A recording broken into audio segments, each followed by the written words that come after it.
बंधुगण सतर्क रुहंतु। एक महायुद्ध आसंता काली संध्या 6:10 रे आरंभ हेबाकु जाउछि। एक घटना घटिबाकु जाउछि जहाकु आपण जेते चेष्टा कले मध्य अटकाइबाकु असमर्थ हेबे। तीनोटी महायुद्ध जहाँ आपणक जीवन रे बहु वर्ष धरी घटी नाही एबे एका संगरे आपणक द्वार रे ठक ठक करिबाकु जाउछि। शनि वर्तमान आपणक उपरे हसुछंती तथापि आपणक जीवनर प्रकृति एपरि होइछि जे जेपरि किछि भल घटिबाकु जाउछि किछि असुविधा अनिवार्य भावरे पछरु चली आसुछि। एही समान धारारे जदियो शनि आपणक उपरे तांकर कृपा प्रदान करूछंती राहु कोनोसी प्रकारे आपणक पई अन्यत्र गुरुत्वपूर्ण समस्या सृष्टि करूछंती। फलस्वरूप आपणक जीवन रे एक महायुद्धर समय निकटतर हेउछि। एक महापरीक्षार मुहूर्त पाखे आसुछि। जदि आपण भिडियोर शेष पर्यंत देखंती तेबे आपण एही महायुद्ध परिवर्तन विषय एक व्यापक बुझामणा पाई परिबे।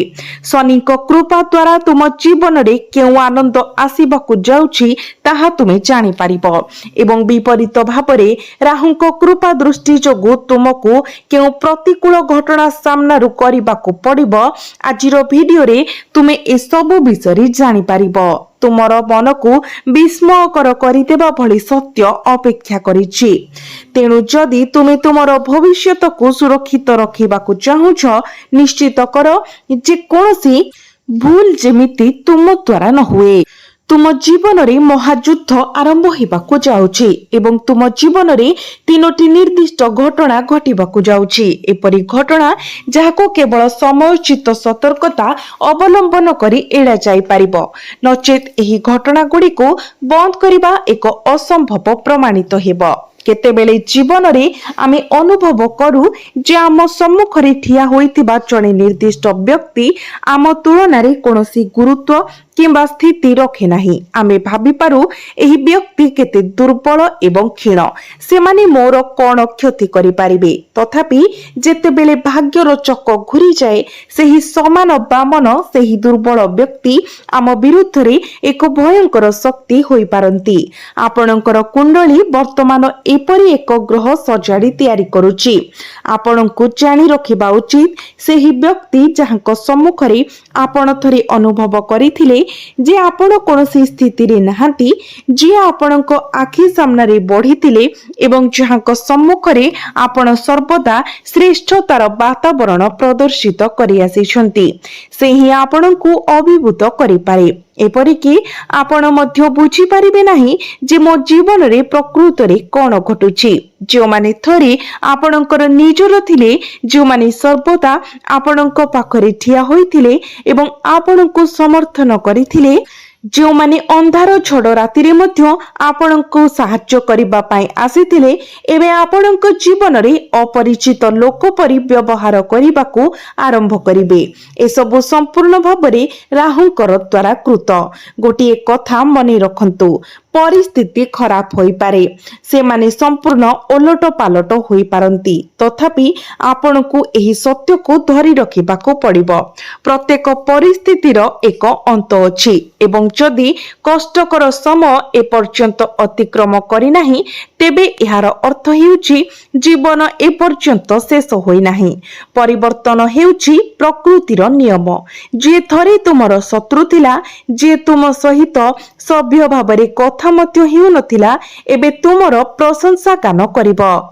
से तुमको साहाय्य करिबो एवं सेही व्यक्ति जे एक भारी ओजन भली कार्य करिथिला जे पूर्वरु तुम सहित संपूर्ण उदासीनतार सहित व्यवहार करिथिला एबे तुमर सेवा करिबाको स्थिर होइछि। एही महान परिवर्तन गुड़िक कौन जहा तुम जीवनर द्वार रे ठक ठक करिबाको जाउछि। एक महान युद्ध आरंभ हेबाको जाउछि। एही वीडियो रे गुरुजी एपरि तीनोटी महान परिवर्तन संपर्क रे प्रकाश करिसेंती। जदि तुमे शेष पर्यंत देखिबो तेबे तुमे स्पष्टता पाइबो। तुमे ठीक भाबरे जानि पारिबो जे राहु तुम जीवन रे केउ प्रकारर परिवर्तन आणुछि। एक परिवर्तन जहा विषय तुम पई जानिबा अत्यंत जरूरी। जेपरि आमे पूर्वरु उल्लेख करिछु एही परिवर्तन गुड़िक मध्यरु ପ୍ରଥମଟିରେ ବିଶ୍ୱାସଘାତକତା ଅନ୍ତର୍ଭୁକ୍ତ। ତୁମେ ଯେଉଁମାନଙ୍କୁ ନିଜର ବୋଲି ଭାବୁଥିଲ ସେମାନଙ୍କ ହାତରେ ପ୍ରତାରଣାର ସମ୍ମୁଖୀନ ହେବାକୁ ଯାଉଛ। ତୁମେ ସେହି ଲୋକମାନଙ୍କ ଦ୍ୱାରା ଯନ୍ତ୍ରଣା ଭୋଗିବ ଯେଉଁମାନେ ସ୍ଥିତି ଦୃଷ୍ଟିରୁ ଥରେ ତୁମଠାରୁ ବହୁତ ତଳେ ଥିଲେ। ତେଣୁ ଏହି ପରୀକ୍ଷାକୁ ଅତ୍ୟନ୍ତ ସତର୍କତାର ସହିତ ମୁକାବିଲା କରନ୍ତୁ, କାରଣ ଏହା ମୂଳତଃ ରାହୁଙ୍କର ପରୀକ୍ଷା। ଅନେକ ଲୋକ ଅଛନ୍ତି ଯେଉଁମାନେ ନିଜଠାରୁ ନିମ୍ନ ପଦବୀ କିମ୍ବା ସ୍ଥିତିର ଲୋକଙ୍କୁ ହୀନ ଦୃଷ୍ଟିରେ ଦେଖନ୍ତି। କେତେକ ସମୟରେ ଯଦି କେହି ଆମଠାରୁ ଆର୍ଥିକ ଦୃଷ୍ଟିରୁ ଦୁର୍ବଳ, ତେବେ ଆମେ ସେମାନଙ୍କୁ ସେମାନଙ୍କର ଉପଯୁକ୍ତ ସମ୍ମାନ ଦେବାରେ ବିଫଳ ହେଉ। କିନ୍ତୁ ଏବେ ରାହୁ ପ୍ରତି ଆକ୍ରମଣ କରିବାକୁ ପ୍ରସ୍ତୁତ। ସେ ତୁମ ଉପରେ ଏକ ଛାଇ ପକାଇବାକୁ ଯାଉଛନ୍ତି ଯାହା ତୁମକୁ ବିଭ୍ରାନ୍ତ କରିବ। କିପରି ପରିସ୍ଥିତି ହଠାତ୍ ଏତେ ଖରାପ ମୋଡ଼ ନେଇପାରେ। ବନ୍ଧୁଗଣ, ତୁମେ ଅନୁଭବ କରିବ ଯେ ତୁମେ ପ୍ରଚଣ୍ଡ ଅପମାନର ଶିକାର ହେଉଛ। ଯେଉଁ ବ୍ୟକ୍ତି ଥରେ ତୁମର ଉପସ୍ଥିତିରେ ସମ୍ପୂର୍ଣ୍ଣ ଭାବରେ କୌଣସି ସ୍ଥିତି ରଖିନଥିଲେ ସେ ମଧ୍ୟ ଏବେ ତୁମକୁ ଅପମାନିତ କରିବେ। ସେହି ମୁହୂର୍ତ୍ତରେ ତୁମେ କ୍ରୋଧର ଶିକାର ହେବା ଉଚିତ ନୁହେଁ, କାରଣ ଯଦି ତୁମେ ତୁମ ଭିତରେ କ୍ରୋଧକୁ ବୃଦ୍ଧି ହେବାକୁ ଦିଅ, ଯଦି ତୁମେ କ୍ରୋଧ ସହିତ ପ୍ରତିକ୍ରିୟା କର, ତେବେ ତୁମେ କେବଳ ଆହୁରି ଅପମାନକୁ ଆମନ୍ତ୍ରଣ କରିବ। ଯଦି ତୁମର ଅହଙ୍କାର ଜାଗ୍ରତ ହୁଏ, ଯଦି ତୁମେ ଭାବ ଏହି ବ୍ୟକ୍ତିର ମୋ ତୁଳନାରେ କୌଣସି ସ୍ଥିତି ନାହିଁ, ସେମାନେ ମୋ ସହିତ ଏପରି କଥା କହିବାର ସାହସ କିପରି କଲେ, ତେବେ ସବୁ କିଛି ନଷ୍ଟ ହୋଇଯିବ। ଶନିଙ୍କ ଆଶୀର୍ବାଦ ଯାହା ତୁମ ପାଇଁ ରହିଥିଲା ତାହା ଦୂର ହୋଇଯିବ।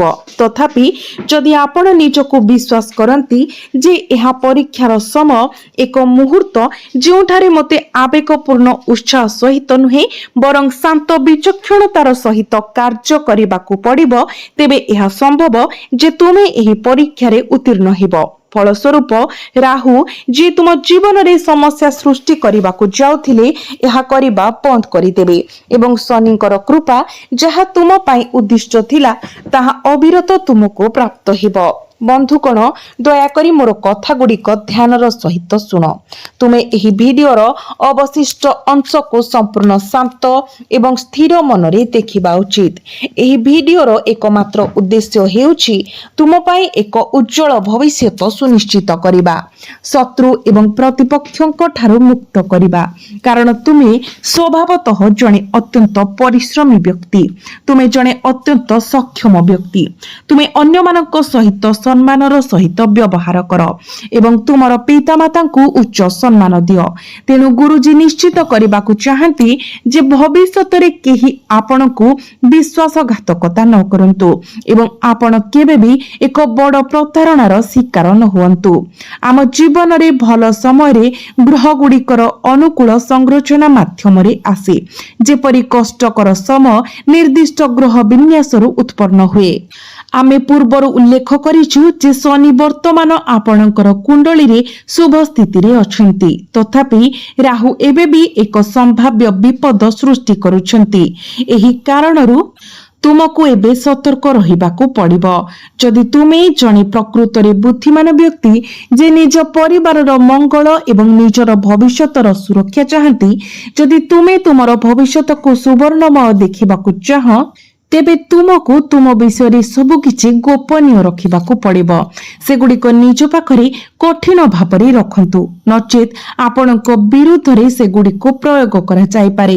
ଏହା ସମ୍ଭବ ଯେ ଅନ୍ୟ ବ୍ୟକ୍ତି ସତର୍କତା ଅବଲମ୍ବନ କରିବା ଆରମ୍ଭ କରିପାରନ୍ତି, ଯାହାଦ୍ୱାରା ସେମାନଙ୍କ ପାଇଁ ମୂଳତଃ ଉଦ୍ଦିଷ୍ଟ ସଙ୍କଟକୁ ଏଡ଼ାଇ ଦିଆଯାଇପାରିବ, କେବଳ ସେହି ସଙ୍କଟ ଆପଣଙ୍କ ଉପରେ ପଡ଼ିବା ପାଇଁ। ତେଣୁ ସବୁକିଛି ଅତ୍ୟନ୍ତ ସତର୍କତାର ସହିତ ଶୁଣନ୍ତୁ।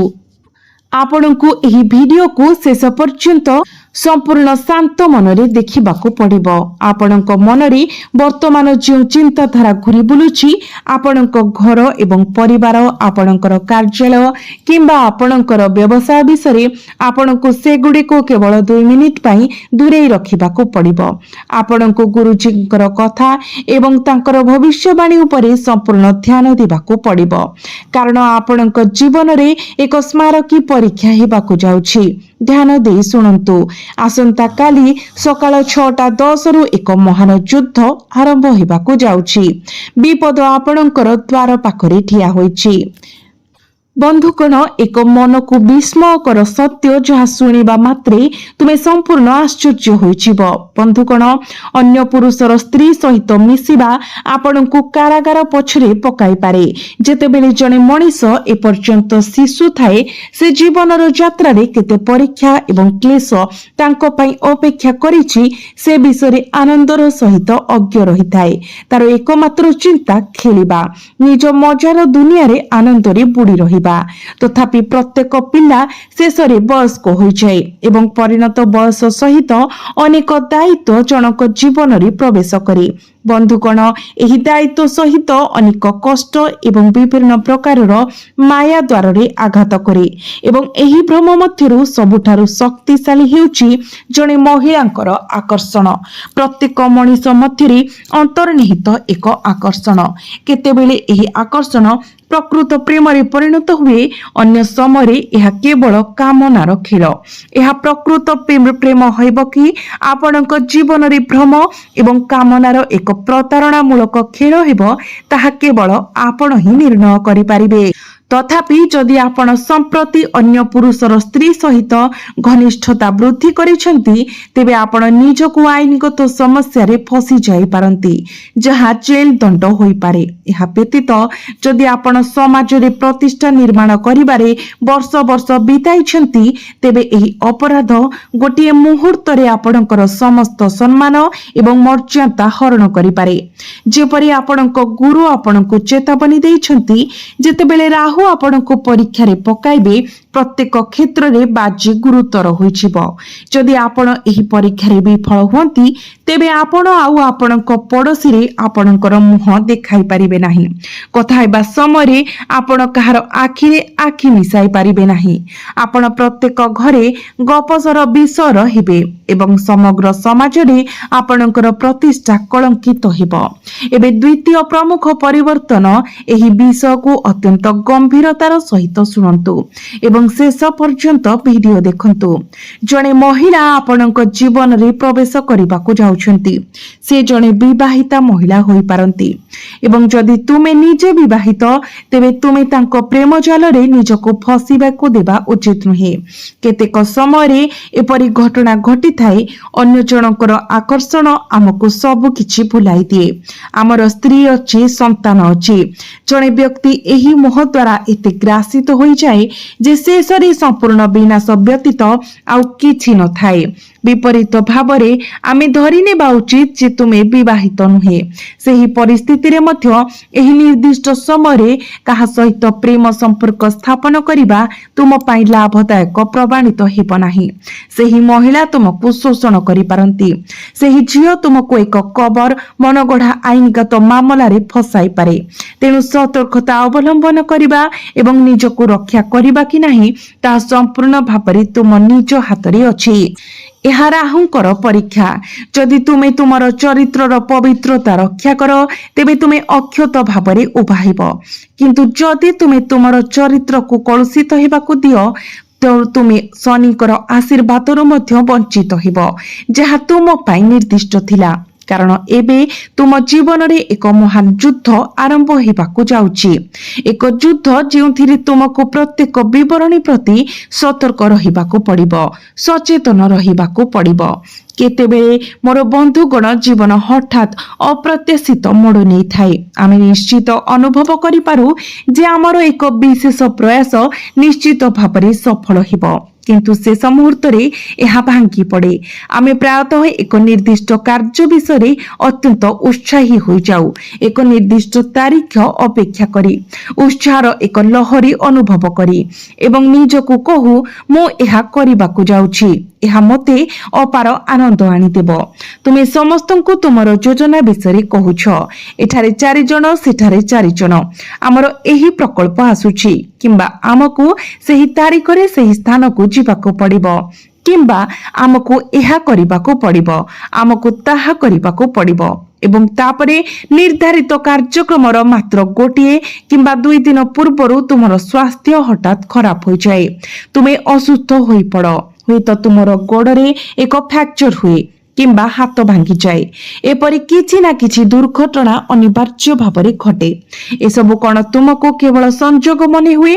ଏସବୁ ଘଟେ କାରଣ ତୁମେ ସମଗ୍ର ସହରରେ ତୁମର ଯୋଜନା ପ୍ରସାରଣ କରିବାକୁ ଯାଇଥିଲ। ତୁମକୁ ନିଜ ଉପରେ ଗୋଟିଏ ମୌଳିକ ସତ୍ୟ ପ୍ରଭାବିତ କରିବାକୁ ପଡ଼ିବ। ତୁମର ଆନନ୍ଦ ଏବଂ ଖୁସିକୁ ସମଗ୍ର ବିଶ୍ୱକୁ ପ୍ରକାଶ କର ନାହିଁ। ତୁମେ କଳ୍ପନା କରିପାର ଯେ ଅନ୍ୟମାନେ ତୁମକୁ ଦେଖି ଭାବିବେ ସେମାନେ କେତେ ମହାନ ବ୍ୟକ୍ତି ଅଟନ୍ତି। ଦେଖ, ସେମାନଙ୍କର କେତେ ଟଙ୍କା ଅଛି, ସବୁକିଛି ସେମାନଙ୍କ ନିଜ ଇଚ୍ଛାରେ ଚାଲୁଛି। କିନ୍ତୁ କେହି ସେପରି ଭାବିବେ ନାହିଁ, ବରଂ ସମସ୍ତେ କେବଳ ତୁମ ପ୍ରତି ଈର୍ଷା ପୋଷଣ କରିବେ। ମୋର କଥାକୁ ହୃଦୟଙ୍ଗମ କରନ୍ତୁ ଏବଂ ସେଗୁଡ଼ିକୁ ଆପଣଙ୍କର ସ୍ମୃତିରେ ଲିପିବଦ୍ଧ ରଖନ୍ତୁ। ଏହି ଦୁନିଆରେ କେହି ବି ପ୍ରକୃତରେ ନିଜର ନୁହନ୍ତି ଏବଂ ଯଦି ତୁମେ କାହା ଉପରେ ବିଶ୍ୱାସ କରୁଛ ତେବେ ତାକୁ ତୁମର ପିତାମାତା ହେବାକୁ ଦିଅ, ଅର୍ଥାତ୍ କେବଳ ତୁମର ପିତାମାତାଙ୍କୁ ହିଁ ବିଶ୍ୱାସ କର। ଏହା ବ୍ୟତୀତ ଏହି ଦୁନିଆରେ ଅନ୍ୟ କାହା ଉପରେ ବିଶ୍ୱାସ କର ନାହିଁ, ନଚେତ୍ ତୁମେ ପ୍ରତ୍ୟେକ ମୋଡ଼ରେ ନିରାଶା ଏବଂ ବିଫଳତାର ସମ୍ମୁଖୀନ ହେବ। ନିକଟ ଭବିଷ୍ୟତରେ ତୁମେ ଯେଉଁ ବିପଦର ସମ୍ମୁଖୀନ ହେଉଛ ତାହା ତୁମର ନିଜର ରକ୍ତ ବଂଶର କାହାଠାରୁ ହୋଇପାରେ। ଆମର ବନ୍ଧୁ, ପଡ଼ୋଶୀ ଏବଂ ବିସ୍ତୃତ ସମ୍ପର୍କୀୟ ଅଛନ୍ତି, ତଥାପି ବିଶେଷ ଭାବରେ ସେହି ଲୋକମାନେ ବର୍ତ୍ତମାନ ତୁମ ପାଇଁ ବିପଦ ସୃଷ୍ଟି କରନ୍ତି। କାରଣ ଯେତେବେଳେ ତୁମେ ଆଗକୁ ବଢ଼, ଟଙ୍କା ରୋଜଗାର କର ଏବଂ ଜୀବନରେ ସଫଳତା ହାସଲ କର, ତୁମ ସହିତ ବଢ଼ିଥିବା ପ୍ରତ୍ୟେକ ବ୍ୟକ୍ତି ଯେଉଁମାନେ ତୁମର ଲାଳନ ପାଳନକୁ ଭାଗିଦାର କରନ୍ତି ନିଶ୍ଚିତ ଭାବରେ ତୁମ ପ୍ରତି ଈର୍ଷା କରିବେ।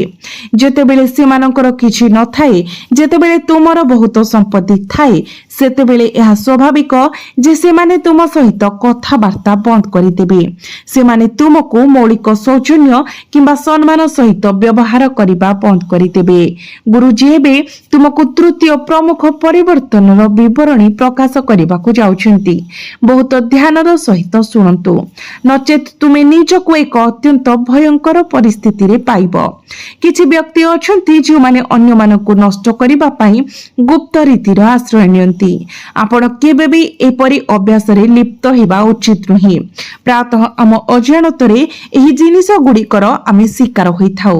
ଅନେକ ଲୋକ ହଜି ଯାଇଥିବା ପ୍ରେମକୁ ଫେରି ପାଇବା ପାଇଁ, ବ୍ୟବସାୟ ପ୍ରତିଷ୍ଠା କରିବାକୁ, ଚାକିରି ପାଇବା ପାଇଁ କିମ୍ବା ଅନ୍ୟ କୌଣସି କାରଣରୁ ରକ୍ଷା ପାଇବା ପାଇଁ ତାନ୍ତ୍ରିକ ବାବାମାନଙ୍କ ସହିତ ଫସିଯାଆନ୍ତି ଏବଂ ଲେମ୍ବୁ ଭଳି ଜିନିଷ ସହିତ ଜଡ଼ିତ ବିଭିନ୍ନ ଅନ୍ଧବିଶ୍ୱାସର ରୀତି ପାଳନ କରନ୍ତି। ଆମକୁ ଗୋଟିଏ କଥା କୁହନ୍ତୁ, ଯଦି ଜଣେ ବ୍ୟକ୍ତି କେବଳ ଏହି ରୀତି ପାଳନ କରି ପ୍ରକୃତରେ ନଷ୍ଟ ହୋଇପାରନ୍ତି, ତେବେ ଲୋକମାନେ କାହିଁକି ସେମାନଙ୍କୁ ଅମ୍ବାନୀ, ଟାଟା କିମ୍ବା ବିର୍ଲାଙ୍କ ଭଳି ଲୋକଙ୍କ ବିରୁଦ୍ଧରେ ବ୍ୟବହାର କରିବେ ନାହିଁ? ବନ୍ଧୁଗଣ, ଏହା ପ୍ରକୃତରେ ଚିନ୍ତା କରିବା ଯୋଗ୍ୟ ବିଷୟ। ଏହା ବୁଝାଏ ଯେ ଏପରି ମାମଲାରେ ଫସି ରହି ଆପଣ ପ୍ରକୃତରେ ନିଜର ଭବିଷ୍ୟତ ନଷ୍ଟ କରୁଛନ୍ତି। ତେଣୁ ଗୁରୁଜୀ ଆପଣଙ୍କୁ ସତର୍କ କରିବାକୁ ଆସିଛନ୍ତି, ଏକ ଚେତାବନୀ ଦେବା ପାଇଁ। କେହି ଜଣେ ଆପଣଙ୍କ ବିରୁଦ୍ଧରେ ଗୁପ୍ତ ରୀତି ପାଳନ କରୁଛି। ଆପଣଙ୍କୁ ନିଜକୁ ମାନସିକ ଏବଂ ଆଧ୍ୟାତ୍ମିକ ଭାବରେ ଦୃଢ଼ ରଖିବାକୁ ପଡ଼ିବ। ଏହା ବ୍ୟତୀତ ଭୁଲରେ ମଧ୍ୟ ଅନ୍ୟ କାହା ବିରୁଦ୍ଧରେ ତନ୍ତ୍ରମନ୍ତ୍ର ବ୍ୟବହାର କରିବାକୁ ଚେଷ୍ଟା କରନ୍ତୁ ନାହିଁ, ନଚେତ୍ ପରିସ୍ଥିତି ଓଲଟିଯିବ ଏବଂ ପରିଣାମ ଆପଣଙ୍କ ଉପରେ ଓଲଟା ପଡ଼ିବ। ଯେପର୍ଯ୍ୟନ୍ତ ଆମର କାର୍ଯ୍ୟ ଧାର୍ମିକ, ଆମେ ସମ୍ପୂର୍ଣ୍ଣ ଆତ୍ମବିଶ୍ୱାସର ସହିତ ଘୋଷଣା କରିପାରିବା ଯେ କେହି ଗୋଟିଏ ପ୍ରାଣ ନୁହେଁ ଆମକୁ ସାମାନ୍ୟ କ୍ଷତି ମଧ୍ୟ ପହଞ୍ଚାଇ ପାରିବେ ନାହିଁ।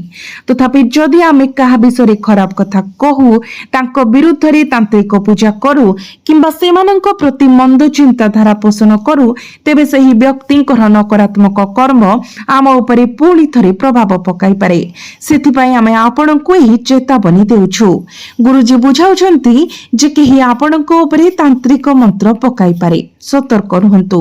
ଆପଣଙ୍କୁ ନିୟମିତ ଭାବରେ ହନୁମାନ ମନ୍ଦିର ପରିଦର୍ଶନ କରିବାକୁ ପଡ଼ିବ। ପ୍ରତ୍ୟେକ ଦିନ ହନୁମାନ ଚାଳିଶା ପାଠ କରିବାକୁ ହେବ। ଏହା ବ୍ୟତୀତ ଏହି ବିଶ୍ୱାସକୁ ଦୃଢ଼ ଭାବରେ ଧରି ରଖନ୍ତୁ ଯେ ଯେହେତୁ ମୁଁ କାହାକୁ କ୍ଷତି କରିନାହିଁ, ମୋର କୌଣସି କ୍ଷତି ହେବ ନାହିଁ। ତଥାପି ପ୍ରାୟତଃ କଣ ଘଟେ, ଜଣେ ପଡ଼ୋଶୀ ଏକ ମହଙ୍ଗା ଗାଡ଼ି କିଣିଥାଏ। ସଙ୍ଗେ ସଙ୍ଗେ ଲୋକମାନେ ଗପସପ କରିବାକୁ ଆରମ୍ଭ କରନ୍ତି। ସେ ନିଶ୍ଚୟ ଅବୈଧ ଉପାୟରେ ତାଙ୍କ ଟଙ୍କା ରୋଜଗାର କରୁଛନ୍ତି। ତାଙ୍କ ବିରୁଦ୍ଧରେ ଗୁଜବ ଏବଂ ଅପବାଦ ପ୍ରସାରିତ ହେବା ଆରମ୍ଭ ହୁଏ। ଆପଣଙ୍କୁ ଏପରି ନକାରାତ୍ମକ କାର୍ଯ୍ୟରେ ଲିପ୍ତ ହେବାରୁ ନିବୃତ୍ତ ରହିବା ଉଚିତ। गुरुजी तुमको तुमर कर्म को सुदृढ़ करने को परामर्श दियंती। प्रत्येक मनीष को सम्मान कर। ईश्वर प्रत्येक व्यक्ति भितर बास करती। तेणु जेतेबेले तुमे प्रणाम कर केवल व्यक्ति को प्रणाम कर नहीं बरं सेमानंक भितरे थिबा ईश्वर को प्रणाम कर। यह व्यतीत समस्तंक सहित अत्यंत नम्रतार सहित कथा हुआ कारण जेपरी कुआरे पकाई थिबा एक बाल्टी प्रवेश करिबा पाई ताकू तलमुहा हेबाकू पड़ी थाए तापरे जाई ताहा पूर्ण होई फेरी आसे से भली नम्रतार सहित तुमर जीवन बंच एवं निश्चित कर जे तुमर कार्य सठिक मार्गरे अछि। तुमर पड़ोशी एवं सेही आख पाखर पशु मानंकु साहाय्य कर। जदि आपण जणे गरीब भोकिला व्यक्ति को भेटंती तेबे तांकु भोजन जोगाई दियो। ईश्वरंक मंदिर को जाओ एवं दान कर। एही कार्य गुड़िक जणे व्यक्तिंकर कर्म को सुदृढ़ करिवो एवं सेमानंकर भाग्य को सुदृढ़ करिबा पई प्रोत्साहन देव। फलस्वरूप जणे व्यक्तिंक जीवन रे कोन लाभ मिलिबो। एपरि व्यक्तिंक उपरे कोनोसी प्रकार जादू विद्या किंबा कला जादूर कोनोसी प्रभाव पड़िबो नाही। जे कोनोसी बड़ विपर्य एक छोट असुविधारे परिणत हुए तेबे देखंतु जदि केही जणे मनीष भाबरे जन्म नेछि तेबे परमेश्वर मध्य पृथ्वी रे तांको जीवन समय असुविधार सम्मुखीन होइथिले। जेतेबेले भगवान राम मानव रूप रे एही जगत रे अवतरण करिथिले एवं जेतेबेले भगवान कृष्ण आसिले सेमाने मध्य एही जगत रे कष्ट सह्य करिथिले। तेबे आमे किपरि मुक्ति पाई परिबा। एही परि ईश्वरंक भक्त मानकर जीवन रे मध्य असुविधा सृष्टि हुए किंतु ईश्वर बड़ बड़ विपद को मध्य ह्रास करती जहाँ तांकर भक्त माने से गुड़ी को तांको पाई गुरुत्वहीन मने करती। केवल एतिकी पार्थक्य जे ईश्वरंक ठारे विश्वास रखे तांको पाई सबुठारु बड़ कष्ट मध्य सामान्य हो जाए। विपरीत भावरे जहार विश्वासर अभाव अछि सिए निरंतर ईश्वरीयता को अस्वीकार करे किंबा प्रत्याख्यान करे सेही समान समस्या ता पाई आहुरी बड़ हो जाए। तेणु ईश्वरंक सहित संयुक्त होई रुहंतु एवं निश्चित करंतु जे आपणकर कार्य पुण्यपूर्ण रह।